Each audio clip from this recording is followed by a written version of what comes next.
अथ द्वितीयोऽध्यायः कर्मण्येवाधिकारस्ते मा फलेषु कदाचन मा कर्मफलहेतुर्भुर्मा ते সঙ্গোऽস্ত্যকর্মণি। কর্মেই তোমার অধিকার, ফলে নয়। অতএব কর্ম করো, কিন্তু কর্মফলের হেতু হয়ো না। আবার কর্ম ত্যাগেও যেন তোমার প্রবৃত্তি না হয়।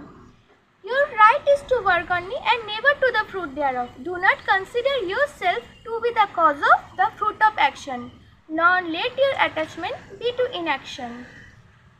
Yogastav kuru karmani sangam tyaktva dhananjaya siddhya siddhau samo bhutva samattai yoga uchyate. হে ধনঞ্জয়, তুমি আসক্তি ত্যাগ করে এবং সিদ্ধি অসিদ্ধিতে সমভাবাপন্ন থেকে